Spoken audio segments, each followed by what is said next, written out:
Hey everyone. I think my kids are going to cooperate, so I am just checking here to see that I am live. I know that some of you said you couldn't be on here, so if you are catching the replay, let me know in the comments. Replay. I'm just not seeing that I am live here in my group, but so if you do catch this, please let me know. Pop an emoji below. Let me know that you're listening. I have been getting questions about navigating things right now during the holidays. Things are especially crazy in the world at the moment, and so it might look a little bit different this year. You might be traveling, you might not be, you might be seeing family, you might be keeping things a bit smaller this year. But typically what I see around this time, around Thanksgiving, is schedules get so insane and people start, especially moms, start to struggle with prioritizing themselves at this time. And it can start this spiral of things feeling a little bit out of control with our health and well-being. And there is this idea of like, okay, I'll just deal with it later. You know, it's holidays right now. I just need to take a break. And they say that people can gain anywhere from 3 to 5 pounds on average during this holiday period. And that's not so much of an issue. What is an issue is if it compounds every year and we don't lose it. And that's what tends to happen is like, or you spend a lot of time trying to just lose that weight that has been gained from the previous year, and then again every year maybe you lose a couple of the pounds you gained, but you never quite get back, and then it can start to really snowball down the road. So I don't know what your experiences are with that, but I hope that this can help you navigate things, and I am not seeing any comments, and I'm hoping that this is all working right. So people just might not be online, but if you are, again, drop a comment. So I want you to think about this period and what you've done in the past. Have you done very restrictive diets and then felt that you need to have a break, let loose a little, calories don't count on the holidays, and that sort of thinking? I have been there before, and it's really set me up for that binge restrict cycle. So if that is you, I totally understand, and hopefully I can help you think about this a little bit differently now, because if we can look at the holiday period as exactly what it is, spending time with family and finding what I call with my coaching clients primary food. And that is things like spending quality time with your family and friends, whoever's around you. Perhaps it is things in the environment that you like to do, outdoor sports or hiking or whatever it is. Things that you can truly feel nourished by that are not food related. And food can be a part of that, but not thinking about that being the only thing that you're looking forward to during these festivities. And if you've got kids at home, you might be baking and things like that, which can start that. I love cookie dough. I don't know about you guys, but where I'm like eating cookie dough as I'm baking, and then you're getting treats from friends. So there's always stuff in the house, and then you just really start to have those, sweeter, fun foods on a consistent basis, and it can be hard to break that habit. So it's not about cutting it out, it's just about bringing awareness to some of those habits that you may have that are just sort of ingrained. Perhaps it's a family tradition, but to start to notice that and be aware of it. But to make, again, the focus on what is special about this time of year, and it's hard for a lot of people. Look, if you've lost loved ones this in any year, but especially in this year, if you've got sick people in your family, you've lost loved ones, this is a really, really hard time of year to navigate. And I know that when I first lost my mom, it was really, really challenging. The holidays just didn't feel like the holidays. So there can be, other things that come up that, with depression and mental health issues and things like that. So aside from that, if we can focus on the positive things during this period, that quality time with, maybe it is just your nuclear family, maybe it's extended family. Hi Ethan, yes, come in here. I'm just doing a quick video and then I'll help you out. Can I have some more water? Yes, you're going to eat lunch just now. Thank you. So, Mom, I want some more water now. I know, but I'm actually in a live video right now and then you can do that. So thinking about, are there special foods and things that you really, really look forward to? Well, that's great. How can you really be present and enjoy those foods while not making everything about just the food? So here are some tips. 1, plan ahead. What I teach in my 90-day program is called the 1-day plan, and it's actually quite simple. Literally just, and I said this in the last week live, figuring out what you're going to eat 1 day in advance. And you can either do it the night before or the morning of.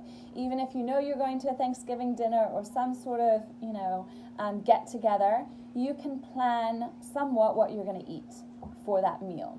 So planning it out, it gives you a real sense of building self-trust, that you've got an idea, and it also just eliminates all this worry about food or these thoughts about food. I barely ever think about food anymore, whereas when I was dieting, it was something that I thought about constantly. It was always on my mind, and it was quite stressful. So the 1-day plan, especially if you've got kids, you know what everyone's going to be eating, and it just frees up a lot more time and eliminates some of that mental headspace. The second thing is to celebrate small wins. If weight loss is a goal right now, you might want to just shift it away from just focusing again on the scale, which I never like to do anyway, but not overwhelming yourself with too much. I have one thing that if you guys are watching this and you specifically remind me, I've got a clutter guide, a clear clutter guide, Clear Clutter Get Fitter. It is just 12 easy hacks that you can do. You need to be patient, please, and you can get it just now. Give me 5 minutes. So, this is a great time of year. Ethan, I am in the middle of something you can get. You need to just be patient. Thank you very much. Okay, I need to get him a snack. This is truly my life, Now he's saying sorry. So, clearing clutter, it is a great thing to do at this time of year before, gifts and stuff are going to be given. So I have this guide. I am so happy to share it with you. And it can really, clean out your closet. Hey, Dana, if you're here. Okay, thank you for saying sorry. But go through your closets, go through your kids' toys, check out things you don't need. It is so empowering to get rid of stuff that isn't needed. And again, clothes that don't fit, that you don't need, and just simplify things. Hi, you're here. I was just talking about some tips for the holidays and navigating things and clearing clutter. So I have a guide, Dana. If you want it, let me know. I'll send it your way. I absolutely love it because you just feel decluttered in your mind when your physical environment, your home environment is decluttered, especially before the holidays. And it's interesting this year, a lot of people have said that they're decorating earlier than normal because they just this year's weird. So their tree's already up and things like that. So if you do this decluttering before the holidays period starts, it just makes you feel a lot better going into things. Okay. As I said before, it can be a very stressful time over the holidays if you're with family and you're, and Dana, let me know if you have any other specific questions while we're on here. But it can be exhausting when you're around family more, if that is something you're doing this year. Again, everyone's sort of celebrating differently. But the 5-second rule is literally just taking 5 seconds to breathe, and you count backwards from 5 to 4 to 3, because sometimes we can get so wrapped up in we're irritated, so we're searching the pantry for stuff. We want that sort of instant gratification of feeling better that sugar kind of gives us, those endorphins and things like that. You did it at the beginning of quarantine, great, yeah. So I've noticed, though, just to go back to that, and I'll continue with this 5-second thing, is that stuff accumulates though, right? We tend to collect things, and so I need to go through and do another purge of things, especially the kids' toys and broken stuff, just things we don't need, like give homes to random items and organize through it, paperwork, documents, all that kind of stuff. It's really freeing. But again, to take some breaths, take some time. Home workout tips. Oh, Governor, yes. I'm going to go into that in just a second. That is the next thing that I'm going to talk about. But just giving your space some time to breathe. When we are all stressed out, high cortisol levels, again, we are going to want that instant hit of some sugary foods and things to make us feel better. And then that can start that cascade. So taking a few minutes, figuring out, can I address this issue or just step away from it? And that 5-second rule really, really is helpful. So that's tip number 3. Tip number 4, yes, move your body. So whether or not you're traveling or you're at home, and just like Dana's saying, that the gyms are closing down, what are you going to do? There are so many effective home workouts that you can do. I have some that I can share as well. But whether or not it's yoga or Pilates or some 15 minutes of high intensity sort of intervals, those you don't need any equipment for that stuff. You just need your own body. You can set a timer for the 15 minutes, and I really recommend you get it done earlier in the day, because otherwise things come up throughout the day, and willpower is a finite resource. So I always say you don't need willpower, you don't need motivation, you just need momentum. So your day will start with that momentum. If you can just get in the 15 minutes, you'll feel really, really good. So some core work. I love things. So Dana, just to know, we always want to think about something with lower body. Okay, our legs are the biggest muscle in the body, so you can do squats and lunges and things like that. If you do have resistance bands, it might be a good time to invest in them. You can just order some online. The long loop bands or long flat bands you can get, or they have those circular tubes that you can put over a door. Those are really helpful. Or they have the little loop bands, and they're just like a circle. There's so many exercises you can do with that, and even just a couple little hand weights. I know that they were not very available for a while because everyone was working out from home, and people started going back to the gym, and now stuff is closing again. So, but even just body weight, you can absolutely do a lot of stuff. So things like planks, you can do high planks, you can do low planks on your forearms, push-ups, things like that. I mean, those are full body exercises. They work so many different muscles. People don't realize how much a push-up works your core. You're not doing crunches, but you are working your core. So, and then you can do intervals like that. If you've ever heard of Tabata, something you can look up, Tabata, Tabata, and that is a form of high intensity interval training where you are working for 20 seconds of harder, higher intensity. You're pushing yourself, 10 seconds rest, and you repeat that. And there are several ways you can do that, but definitely worthwhile to look into that. Start your day right, just get it done. Even if you're literally rolling out of bed and you're almost doing it in your pajamas, who cares? You get it done earlier in the day and it will set you up for the rest of the day. But I talked about last week also training with your cycle. So depending on where you're at in your cycle, you might not want to do a high intensity interval training when you are closer to having your menstrual cycle. So that's something to also consider, that phase. Where are you at? Can you push yourself more, or do you need to do a bit more restorative work? So that could be stretching in the morning as well. But I like that 15-20 minutes. Anyone can carve out 15 or 20 minutes. It seems manageable. Half an hour would be great, but if you can't get there, no worries at all. So just moving your body, going for a walk, whatever, with the family is great too.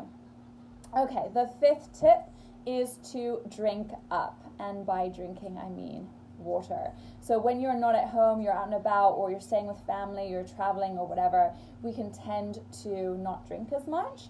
So we actually get slightly dehydrated, which is going to be hard to differentiate between hunger and thirst. So really important to make sure you stay hydrated. Bring a water bottle with you, even if you're out and about, and keep track of that. So I have my clients do some loose tracking. Again, they're not counting calories or points or macros or anything like that, but they do ideally have an awareness of what they are putting in their body throughout the day, so that we can measure. We know, okay, well, why do you have a headache and why are you feeling so lethargic? Well, you've had nothing to drink all day. You've had a Dixie cup of water, obviously you're not going to be feeling good. So not being hydrated is huge for energy and just overall health. So definitely try to get in your water, especially, by the way, if you're having those festive coffees and cocktails and things like that. Caffeine is a diuretic, so you're going to need to drink extra, same as alcohol, which moves on to the next thing of alcohol. Like, we're all adults and we want to enjoy this season just as much. I mean, I do, but at the end of the day, you're in control of how you want to feel. And having 1 or 2 drinks, great, fine, you can enjoy it. But starting to go, more than that, what tends to happen when we're drinking is we're eating more. We're going, oh, F it, I don't care, I'll just start in the new year, whatever. And so, a couple drinks becomes, 7 or 8, plus you get the munchies. Then what happens the next day? You feel awful. It's kind of a wash for the day. You just don't have energy to do anything, and that creates that negative snowball. So I know it can be hard when you're feeling like, well, everyone else is doing it, and they're having tons of drinks and whatever. But you are the one in control at the end of the day of what you're putting in your body and how you want to feel. So one little strategy that I do is I'll alternate sipping on a drink with some water or sparkling water. I love, if you don't like that, you don't have to do that. You could dilute it. Some people would say that's blasphemy to mix wine with any sparkling water. But if you're having cocktails, no one needs to know if you're diluting it with water or sparkling water. And it goes a lot further. So you're getting your hydration in, you're still having a drink, you're still having that enjoyment factor without it sabotaging your goals. So those are the 6 things that I really recommend during this time to help you stay on track. The 1-day plan is number 1, just to recap. The second thing is celebrating all your small wins. So, again, if you're clearing clutter, that's a win. If you're sleeping more, that's a win. If you're taking time, 20 minutes for just yourself to read or do an activity that you really want to do. It could be a project, an art thing, whatever nourishes you, that's a win. So not just focusing on the scale, because it can be difficult to see progress on the scale. It doesn't have to be, though. So if you're doing your 1-day plan and sticking to your plan, and you're finding other ways of nourishing yourself that aren't just the cookies, you actually might see a loss during this time if that is something that you're looking for. The 5-second rule, taking the time to just de-stress yourself if you are, around friends or family that are stressing you out.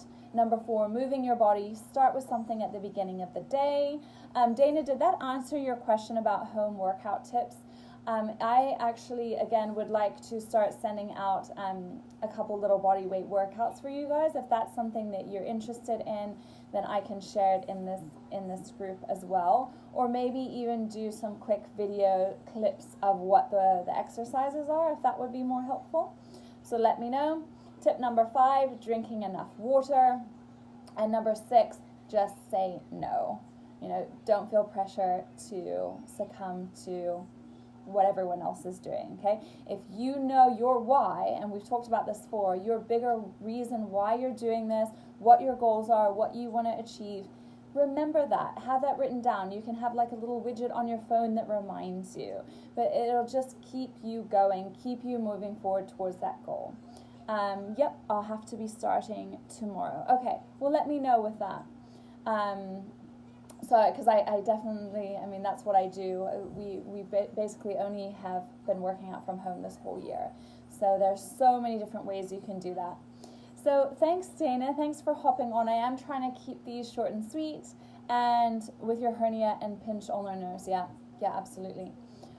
Totally. So, doing body weight stuff, people think sometimes, oh, it's easier. Well, actually, your own body is quite heavy, compared to like 2-pound external weights if you had those, or even 5 pounds, right? So absolutely have to be careful when navigating injuries and things like that. So Dana, let's chat one-on-one about that, and we can see what we can come up with. But anyone else, again, if you're catching this in the replay, let me know, and let me know what other questions that I can answer. And I have some exciting news that I will be announcing pretty soon for December to help you all. I'm super excited, been working hard behind the scenes, so I'll be sharing that soon too. Thank you so much and have a great rest of your day. Bye, Dana. Hope you have a great one and we will chat soon.